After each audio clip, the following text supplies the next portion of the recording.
E vamos abrir a palavra de Deus em Mateus capítulo 12, versos 22 a 32. Então lhe trouxeram um endemoniado, cego e mudo, e ele o curou, passando o mudo a falar e a ver. E toda a multidão se admirava e dizia: é este, porventura, o filho de Davi? Mas os fariseus, ouvindo isto, murmuravam: este não expele demônios, senão pelo poder de Beelzebu, maioral dos demônios. Jesus, porém, conhecendo-lhes os pensamentos, disse: todo reino dividido contra si mesmo ficará deserto, e toda cidade ou casa dividida contra si mesma não subsistirá. Se Satanás expele a Satanás, dividido está contra si mesmo. Como, pois, subsistirá o seu reino? E se eu expulso demônios por Beelzebu, por quem expulsam vossos filhos? Por isso, eles mesmos serão os vossos juízes. Se, porém, eu expulso demônios pelo Espírito de Deus, certamente é chegado o reino de Deus sobre vós. Ou como pode alguém entrar na casa do valente, roubar-lhe os bens, sem primeiro amarrá-lo, e então lhe saqueará a casa? Quem não é por mim, é contra mim, e quem comigo não ajunta, espalha. Por isso vos declaro: todo pecado e blasfêmia serão perdoados aos homens, mas a blasfêmia contra o Espírito não será perdoada.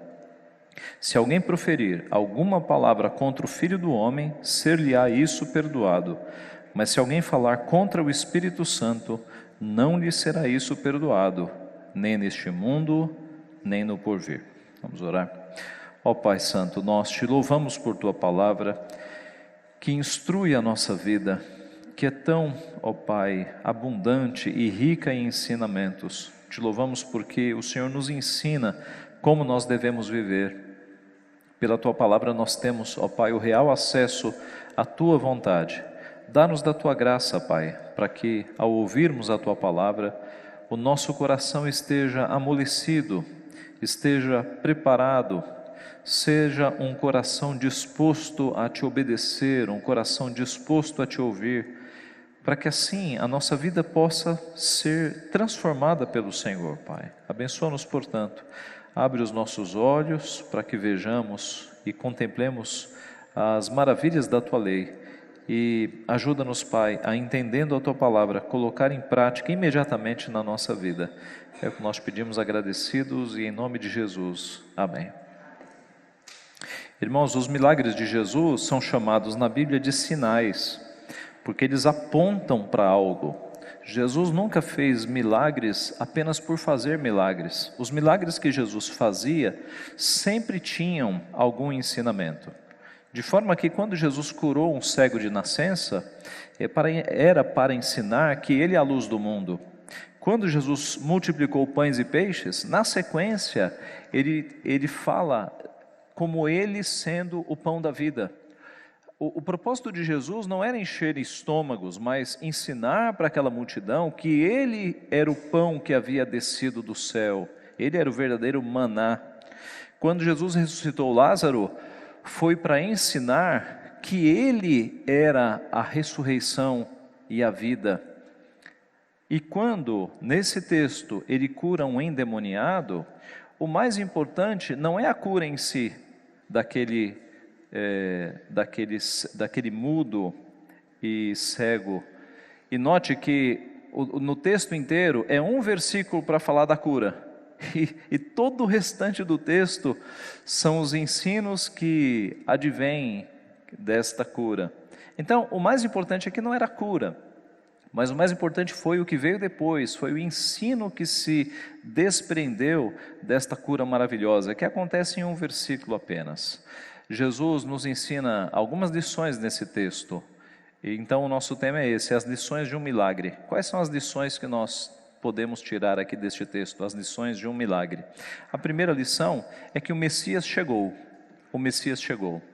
O texto começa dizendo que trouxeram até Jesus um endemoniado, cego e mudo, e ele o curou, passando o mudo a falar e a ver. A reação da multidão não foi diferente do que se esperava. A multidão ficou atônita, diz o verso 23. E toda a multidão se admirava e dizia: é este porventura o filho de Davi? Imagine se você estivesse lá. Trazem um indivíduo todo transtornado, todo transformado, sem poder ver, sem poder falar. E Jesus, não é dito o que ele falou, a cura em si não é o mais importante, mas o texto diz que Jesus curou. E esse indivíduo que não falava e que não via, ele passou a falar e passou a ver. Imagine o impacto que isso produziu nas pessoas. Aquele senso de temor, porque algo extraordinário e paranormal acabou de acontecer ali, sobrenatural acabou de acontecer ali. A multidão ficou atônita, e eles começaram a se perguntar: é este porventura o filho de Davi? Será que é ele, o Messias, filho de Davi? Meus irmãos, é um sinônimo para Messias, porque a Bíblia sempre mostrou que o Messias seria da casa de Davi, seria descendente de Davi. Nesse sentido, 2 Samuel 7,16, quando Deus faz aliança com Davi, ele diz: porém a tua casa e o teu reino serão firmados para sempre diante de ti, teu trono será estabelecido para sempre. Deus fez essa promessa para Davi, indicando que da descendência de Davi viria o Rei eterno. O Evangelho de Mateus, que nós estamos estudando agora, começa no primeiro versículo: livro da genealogia de Jesus Cristo, filho de Davi. Mateus escreve basicamente para judeus, e ele está provando que Jesus é o Messias, que Jesus é o filho de Davi, o aguardado rei que vem da descendência de Davi. No capítulo 9, verso 27, 2 cegos seguiram Jesus, dizendo: tem compaixão de nós, filho de Davi. Em Mateus 15, uma mulher cananeia diz: Senhor, filho de Davi, tem compaixão de mim. Em Mateus 20, 2 cegos assentados à beira do caminho, vendo que Jesus passa, gritam: Senhor, filho de Davi, tem compaixão de nós. Em Mateus 21, as multidões que seguiam a Jesus clamavam: Hosana ao filho de Davi, bendito que vem em nome do Senhor. João, no seu evangelho, diz: não diz a Escritura que o Cristo vem da descendência de Davi e da aldeia de Belém, de onde era Davi? Pedro, no discurso do Pentecostes, ele esclarece: irmãos, seja-me permitido dizer-vos claramente a respeito do patriarca Davi, que ele morreu e foi sepultado, e o seu túmulo permanece entre nós até hoje. Sendo, pois, profeta, e sabendo que Deus lhe havia jurado que um dos seus descendentes se assentaria no trono, prevendo isto, referiu-se à ressurreição de Cristo, que nem foi deixado na morte, nem o seu corpo experimentou corrupção. E finalmente, mas não esgotando o assunto, apenas como exemplo, Paulo começa a carta aos Romanos dizendo: com respeito a seu filho, o qual, segundo a carne, veio da descendência de Davi. A expectativa messiânica, então, o Messias que era aguardado durante séculos, era sinônimo de filho de Davi, por causa das profecias que apontavam que um herdeiro de Davi seria o que se assentaria no trono e teria um trono eterno. Essa profecia não se referia a Salomão, porque Salomão sentou no trono e morreu, e o reino foi dividido, mas apontava justamente para um rei que seria eterno, que estabeleceria o trono de Davi para sempre. Aliás, quando João Batista teve dúvidas se Jesus era mesmo o Messias, ele pediu para os seus discípulos irem lá perguntar, e eles perguntaram se Jesus era o Messias mesmo. A resposta de Jesus foi: anunciai a João o que estáis ouvindo e vendo. Os cegos veem, os coxos andam, os leprosos são purificados, os surdos ouvem, os mortos são ressuscitados, e aos pobres está sendo pregado o evangelho do reino. Digam para João Batista o que vocês estão vendo. E João Batista vai concluir que eu sou o Messias, como se Jesus dissesse isso, né? Que o Messias é vindo, que o Messias é chegado. E aqui no texto nós temos justamente isso, um cego e um mudo voltando a ver e voltando a falar. O Messias faria isso e o Messias está fazendo. A primeira lição que nós temos no texto é que o Messias é chegado, o Messias está entre nós, o Messias esperado pelas nações chegou. É a primeira lição. A segunda lição que nós temos é que o reino chegou, não apenas o Messias, mas o reino é chegado. Veja a partir do verso 24, que os fariseus, ouvindo o que as pessoas estavam falando, será este o filho de Davi? Murmuraram, este não espere demônio, senão pelo poder de Beelzebu, maioral dos demônios. Note que os fariseus, primeiro, eles não ensinaram, eles murmuraram, porque o impacto daquele milagre foi tão grande, que se os fariseus agora começassem a questionar Jesus, eles apanhariam do povo, o povo daria jeito neles. Então eles murmuraram entre si, e na murmuração, note que eles não contestam o milagre, eles não dizem, isso aí foi um truque, isso aí foi um embuste, eles tomam como certo o milagre, mas tomam como certo, e eles têm que arrumar alguma desculpa para não crer em Jesus, então eles dizem, tá bom, o milagre aconteceu, mas foi o diabo que fez esse milagre, não foi Jesus. Olha o tipo de blasfêmia que eles usam para com Jesus. Era incontestável o milagre, aconteceu mesmo, eles não tinham como negar, então eles jogam a acusação como Jesus está fazendo isso em nome de Beelzebu. Beelzebu é um dos nomes para o diabo, era um nome jocoso, né? Beelzebu literalmente é senhor das moscas, era um nome para ridicularizar o diabo, mas não há dúvida de que é do diabo que você está falando, porque no verso 26, Jesus diz, se Satanás espelha Satanás, tá? Então Beelzebu é um nome sinônimo do diabo, mas os fariseus então, eles passaram a murmurar ali, e Jesus não precisou que eles falassem em voz alta, diz no verso 26, que Jesus, conhecendo-lhes os pensamentos, passou a responder. Então Jesus, pelos olhares, ele sabia o que eles estavam pensando e o que eles estavam murmurando, e Jesus então vai mostrar que o argumento deles é absurdo, é totalmente sem lógica. No verso 26, ele diz, todo reino dividido contra si mesmo ficará deserto, e toda cidade ou casa dividida contra si mesma não subsistirá. Se Satanás espelha Satanás, dividido contra si mesmo está. Como, pois, subsistirá o seu reino? Em outras palavras, é lógico, é básico que um exército não pode estar dividido. Então como é que Satanás estaria lutando contra o reino de Satanás? Como é que Satanás estaria expulsando demônios que são dele, que são do exército dele? Satanás está dividido por acaso? Jesus está mostrando que o argumento deles é sem lógica nenhuma, não faz sentido, é absurdo. Jesus quebra o argumento deles mostrando a falta de lógica total. E ele avança, verso 27, e se eu expulso demônios por Beelzebu, por quem os expulsam vossos filhos? Por isso eles mesmos serão os vossos juízes. É certo que não era só Jesus que expulsava demônios, havia exorcismo em Israel.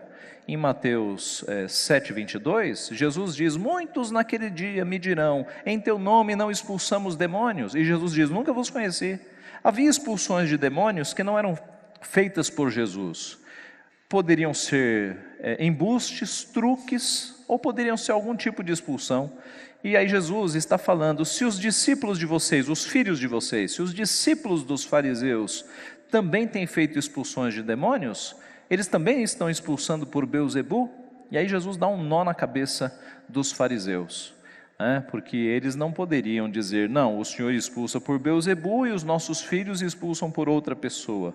E aí Jesus diz, por isso, eles mesmos serão os vossos juízes, eles vão julgar vocês estão dizendo que eles expulsam também por Beelzebu.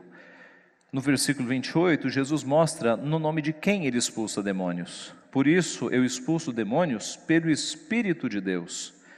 E se eu expulso assim, certamente é chegado o reino de Deus sobre vós. Certamente é chegado o reino de Deus sobre vós. No verso 29, ele usa a analogia do ladrão. Ele diz, como pode alguém entrar na casa do valente, roubar-lhe os bens sem primeiro amarrá-lo, e então lhe saqueará a casa? O que Jesus está dizendo aqui, meus irmãos, é que o exército de Satanás está sendo desfalcado. Jesus está expulsando demônios, Jesus está libertando pessoas. É como que se Jesus entrasse no reino de Satanás, amarrasse Satanás e começasse a saquear o reino de Satanás. É exatamente isso que ele está falando. João, no Apocalipse, ele disse exatamente isso, Apocalipse 20. Ele segurou o dragão, a antiga serpente, que é o diabo, Satanás, e o prendeu por 1000 anos. Lançou-o no abismo, fechou e pôs um selo sobre ele, para que não mais enganasse as nações, até se completarem os 1000 anos. Satanás foi amarrado de fato. Satanás não está algemado lá no inferno, mas o poder de Satanás foi restringido. Note que no Antigo Testamento inteiro, Satanás enganava as nações. Satanás só não enganava Israel, o resto das nações estavam embaixo da enganação e do poder de Satanás. Jesus vem, começa a libertar os cativos de Israel, mas o evangelho avança sobre as outras nações, porque Apocalipse 20, aquele que enganava as nações está preso agora, e o evangelho avança. É por isso que o evangelho agora atinge até os confins do mundo, e o evangelho atinge o globo terrestre. É por isso também que quando Jesus encarna-se, começa o seu ministério, tantos demônios aparecem. Há uma luta entre os reinos, porque o reino de Satanás dominava, o reino parasita de Satanás. Quando Jesus pisa nessa terra, os demônios acordam, se enfurecem. E alguns demônios até dizem: vieste-nos antes da hora. Os demônios sabiam que seriam julgados no juízo final, mas eis que Jesus Cristo já apareceu. E é por isso que há tanto confronto. Quando passa-se o período de Jesus Cristo, você não vê tantos casos de demônios. Em Atos você vê um pouco, mas nas cartas você não vê mais Paulo tratando do assunto. Não significa que os demônios sumiram, mas significa que o momento de tensão e de luta foi quando Jesus pisou na terra. Aí o reino das trevas se levantou e muitos demônios apareceram, e Jesus libertou tantas pessoas que estavam endemoniadas e sofrendo males físicos, como é o caso aqui dessa pessoa que não via e nem falava. O reino de Deus é chegado, o Messias chegou e o reino chegou. E o reino de Cristo agora faz oposição ao reino das trevas e liberta aqueles que estavam cativos. No versículo 30, então, Jesus mostra que não há neutralidade. Não tem como ficar no meio termo. Ou você é do reino de Deus, ou você é do reino das trevas. Veja o verso 30.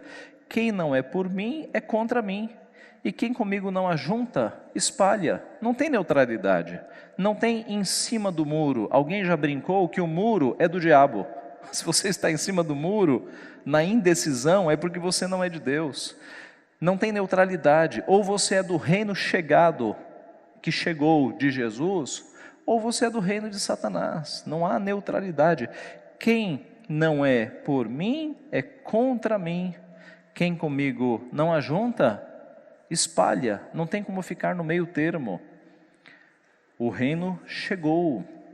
O terceiro ensino que nós temos aqui, o segundo então, é que o reino é chegou. O terceiro ensino que o texto nos mostra é que os demônios estão no mundo. Verso 31 e 32, o verso 31 começa dizendo: por isso vos declaro, todo pecado e blasfêmia serão perdoados aos homens, mas a blasfêmia contra o Espírito não será perdoada. Se alguém proferir alguma palavra contra o Filho do Homem, ser-lhe-á isso perdoado. Mas se alguém falar contra o Espírito Santo, não lhe será isso perdoado, nem neste mundo, nem no porvir. A quem Jesus está endereçando esse ensino tão duro? Aos fariseus. Note, o texto começa com uma pessoa sendo liberta e o demônio indo embora. Mas eis que estes fariseus transmitiam com muita fidelidade o ensino do inferno, o ensino dos demônios. Eu não vou me arriscar a dizer que eles estavam endemoniados, mas eles estavam seguindo ensinos de demônios. Ora, meus irmãos, quem é que tem coragem de dizer que Jesus Cristo faz milagres pelo poder de Satanás? Quem é que tem coragem de dizer isso, senão pessoas que estão totalmente contra o ensino de Jesus? Pessoas que estão com o coração cheios de Satanás, seguindo ensinos de demônios. Então, embora o demônio da história tenha sido expulso, eis que aqueles fariseus tinham um coração demoníaco, um coração contrário à obra de Jesus Cristo. Assim como Satanás sempre se opôs ao poder e ao ensino de Jesus, estes fariseus estão representando muito bem o seu pai, que é Satanás. Estão se opondo à libertação que Jesus está fazendo, estão se opondo ao ensino de Jesus, estão dizendo que Jesus expulsa e cura pessoas pelos poderes das trevas.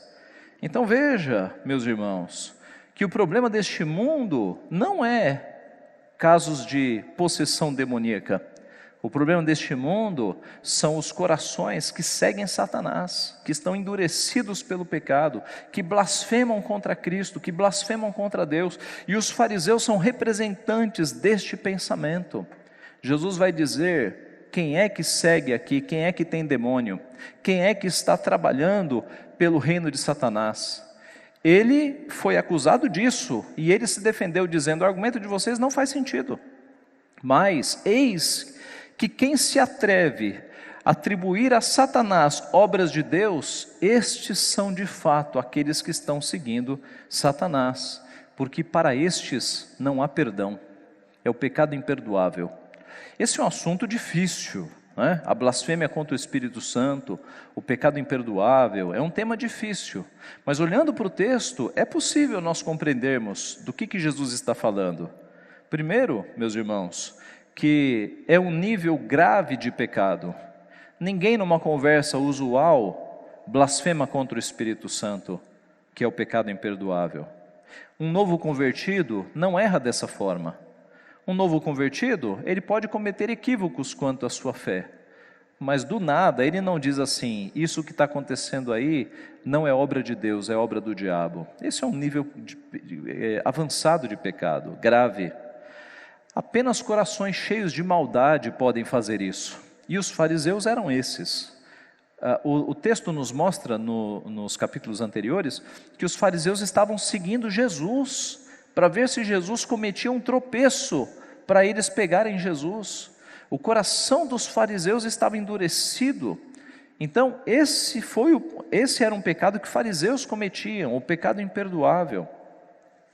Esse pecado é típico de quem tem muito conhecimento e mesmo com esse conhecimento blasfema. Isso se encaixa nos fariseus.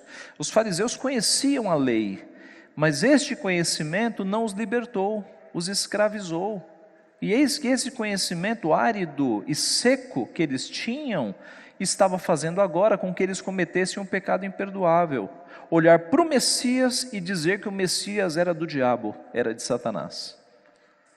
Então, esse é um pecado típico de quem tem muito conhecimento e pisa na cruz de Cristo. É como se pessoas que estivessem aqui na igreja, ouvindo o Evangelho há muitos e muitos anos, saíssem daqui e dissessem: esse Jesus, na verdade, não presta para nada, é comparável ao diabo. Essa é a blasfêmia contra o Espírito Santo. Dificilmente você vai cometer um pecado assim. Na verdade, a nossa pecaminosidade permite que nós façamos algo assim, mas o poder de Deus que nos guarda impede que nós cometamos o pecado contra o Espírito Santo. Irmãos, eleitos de Deus não caem nesse tipo de pecado. Esse é o típico pecado de pessoas que têm muito conhecimento, de pessoas que talvez já leram a Bíblia, e note que muitos dos novos ateus já leram a Bíblia inteira e continuam falando mal de Deus. Eis a blasfêmia contra o Espírito Santo, eis o pecado para a morte. Essas pessoas não têm mais esperança, cometeram o pecado imperdoável. No livro de Hebreus, o escritor trata sobre esse pecado. Capítulo 6, ele diz assim: ora, é impossível que aqueles que uma vez foram iluminados, provaram o dom celestial, se tornaram participantes do Espírito Santo e provaram a boa palavra de Deus e os poderes do mundo vindouro e caíram. Sim, é impossível outra vez renová-los para arrependimento, visto que de novo estão crucificando para si mesmos o Filho de Deus, expondo-o à ignomínia. O retrato que o escritor de Hebreus faz é de uma pessoa que está dentro da igreja. os chamados amigos do Evangelho, que passam a vida inteira dentro da igreja, mas não se decidem em seguir a Cristo. Essas pessoas, elas são iluminadas, porque a palavra de Deus está sobre elas. Elas provaram em certa medida o dom celestial, porque estão aqui desfrutando dos dons e das bênçãos que vêm de Deus. Se tornaram participantes do Espírito Santo, na medida em que o Espírito atinge o povo de Deus. Provaram a boa palavra de Deus, os poderes do mundo vindouro, e caíram.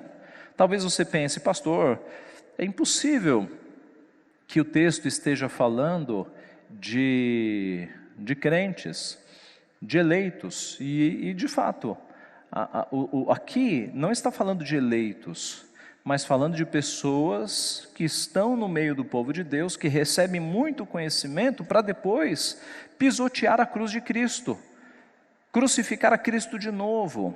Mas pastor, é possível uma pessoa sem ser crente participar de tudo isso que o texto nos mostra? É claro que é possível. Você se lembra de Judas Iscariotes? Ora, Judas Iscariotes, ele não era discípulo e apóstolo como os outros? Algum versículo na Bíblia diz que todos os apóstolos faziam milagres, menos Judas Iscariotes. Judas Iscariotes tinha tantos poderes quanto os outros apóstolos, mas ele era filho das trevas. Judas Iscariotes, ele participou de todos os benefícios que os apóstolos participaram, mas mesmo assim, com tanta iluminação, participando de tantos poderes, ele renegou Jesus Cristo, ele crucificou a Cristo de novo, ele pisou na cruz de Cristo. Então, muito cuidado se você está há anos na igreja e não assumiu um compromisso vigoroso com Jesus Cristo, porque este pecado é cometido geralmente por pessoas que conhecem bastante e decidem não seguir Jesus Cristo. Esse é o pecado contra o Espírito Santo. Não é um pecado que alguém se engana e fala por um equívoco uma blasfêmia. É um pecado de alguém que conhece muito e fala com convicção que não quer a Jesus Cristo, que não quer viver para Ele. O texto nos ensina, meus irmãos, que embora o demônio tenha sido expulso, ali os fariseus eram legítimos representantes dos demônios, de Satanás. Ao olharem para o Messias e dizerem, ele faz essas coisas em nome do mal, pelo poder das trevas. Meus irmãos, concluindo, os milagres de Jesus então são chamados sinais, porque eles nunca são feitos sem sentido, eles sempre apontam para algo. E quando Jesus faz essa cura dessa pessoa que não via e nem falava, ele estava ensinando que o Messias chegou, que o reino é chegado sobre nós, e que os demônios estão no mundo, e que pior do que casos de possessão demoníaca, são os casos de corações que estão seguindo o ensino de Satanás, seguindo o ensino de demônios. Algumas aplicações então. Primeira aplicação, o Messias chegou, então cabe a nós anunciarmos, especialmente aqueles que estão cativos, aqueles que estão escravizados numa vida de pecado, numa vida sem sentido, que o Messias chegou, que aquele que liberta pessoas chegou, e as pessoas têm que correr para Ele, para serem libertas. Ele chegou. Segunda aplicação, o reino chegou e está implantado nos corações. O reino de Cristo não é um reino com trono. Virá o tempo em que, na consumação de todas as coisas, o mundo será restaurado e haverá um trono. As visões que nós temos do Apocalipse. Mas o reino já é chegado, o reino já foi inaugurado. E nesse primeiro estágio, o reino está nos nossos corações. Não é um reino geográfico físico, é um reino que é implantado nos corações de todos os povos, raças, tribos, línguas e nações. O reino é chegado. E se nós somos cidadãos desse reino, e nós temos que viver de acordo com a constituição deste reino. A nossa vida deve ser diferente, nós somos cidadãos de um reino superior, de um reino espiritual. A constituição deste reino que está aqui, ela é superior à constituição do Brasil. E quando elas entram em conflito, nós ficamos com a constituição do nosso reino. Nós somos forasteiros e peregrinos. Nós temos dois reinos, mas o reino principal na nossa vida é o reino de Cristo. Ele é o nosso Rei eterno. Nós devemos submissão eterna a Ele, mesmo que isso nos leve a confrontar o reino aqui da terra. Nós somos fiéis ao nosso Rei eterno. A terceira aplicação: o pecado dos fariseus se deu com a boca. Cuidado com o que você fala. A Bíblia nos diz que nós devemos ser prontos para ouvir e tardios para falar. Alguém já disse que Deus nos deu 2 ouvidos e uma boca, não por acaso. Nós devemos ouvir mais e falar menos. Devemos refrear a nossa língua. Por vezes, meus irmãos, como diz Tiago na sua epístola, a língua é como uma fagulha que, colocada numa floresta, ela incendeia a floresta inteira. E quantas vezes nós falamos coisas infelizes, que ferem pessoas, que destroem pessoas. A língua, Tiago diz, é um membro tão pequeno, mas que estrago este membro faz. Então, tomemos cuidado com o que nós falamos, muito cuidado, meus irmãos. A nossa palavra, ela pode ser abençoadora, ela pode gerar conforto nos corações, ela pode gerar edificação, pode motivar as pessoas, pode animar as pessoas. A nossa palavra pode salvar pessoas na medida em que nós passemos a palavra de Deus, que é salvadora, que não volta vazia. Mas se a nossa palavra for destrutiva, que estrago ela faz? Eu já contei para vocês, permita-me repetir, que eu aprendi essa lição há muitos anos atrás, quando eu era aluno do seminário. Certa vez, eu estava com um grande amigo meu, o reverendo Daniel Piva, os 2 seminaristas, e o reverendo Daniel Piva era muito espontâneo, falava, e eu sempre mais fechado, e uma vez ele me falou uma coisa que aquilo eu fiquei muito chateado. E como todo introvertido, a gente não expõe, né? A gente guarda, a gente engole e fica remoendo. E eu fiquei durante alguns dias. E ele chegou para mim e falou: "Ei, Ageu, tá tudo bem?" Eu falei: "Tudo bem." "Tá tudo bem mesmo?" "Não, tudo bem." E ele insistiu tanto, porque ele viu que não estava bem. E ele insistiu tanto, que eu falei: "Não, de fato, você lembra aquilo que você falou? Aquilo foi ofensivo. Aquilo você me machucou com aquilo ali." Aí ele falou: "Ageu, me perdoa. Eu não tinha percebido, me perdoa. Eu fui infeliz." Eu falei: "Eu perdoo." Tá tudo bem. Mas aí ele falou: "Rapaz, por que você não me falou? Por que você não me disse? Mateus 18 não nos ensina isso. Se o teu irmão pecar contra ti, vai perante ele." Jesus nos ensinou isso, meus irmãos. E a partir daquela data, eu nunca mais errei nisso. Sempre que alguma pessoa fala algo que me incomoda, eu esfrio o sangue, oro ao Senhor, procuro a ocasião correta e vou conversar com a pessoa, calmamente, pacificamente. Meus irmãos, é o melhor caminho. Se alguém diz algo contra você, esfrie os ânimos, ore ao Senhor e vá conversar com a pessoa, com calma, e diga para a pessoa: "Escuta, aquilo que você falou, aquilo ali me atingiu, aquilo machucou de fato." E meus irmãos, na maioria dos casos, a pessoa vai dizer: "Puxa, não foi minha intenção, me desculpe, me perdoe." Na maioria dos casos vai ser assim. É o caminho mais difícil? Confrontar uma pessoa com amor não é fácil. A nossa tendência é ficar guardando mágoas, guardando.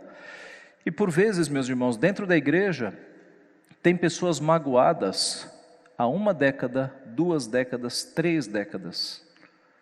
Por vezes, dentro da igreja, tem gente que se lembra de algo que a pessoa falou há 30 anos atrás, e ela não esqueceu, não perdoou, e nem vai perdoar, porque o assunto está lá.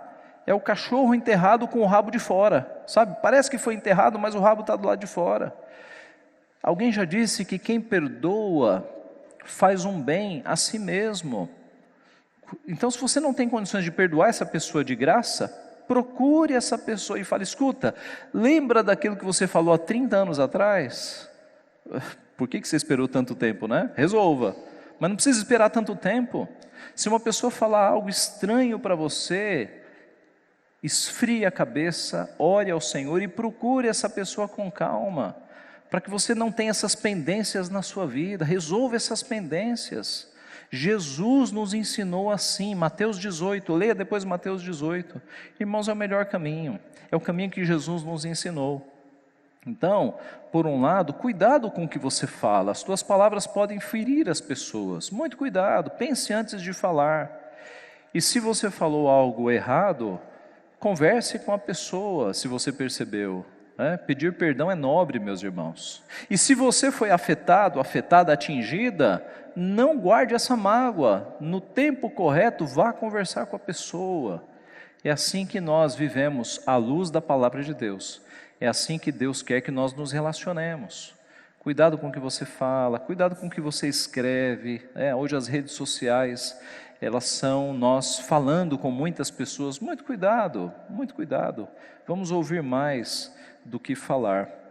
Essa é a quarta aplicação. Os fariseus pecaram com a boca. Vamos cuidar com aquilo que nós falamos. Quarta aplicação: louve a Deus porque Ele te salvou. Muitas pessoas no mundo estão cometendo pecado imperdoável e irão morar no inferno para sempre. Morrerão eternamente. Dê graças a Deus porque Ele te livrou disso. Dê graças a Deus porque Ele te trouxe para os seus caminhos. Muita gente no mundo está morrendo sem Cristo, está indo para o inferno.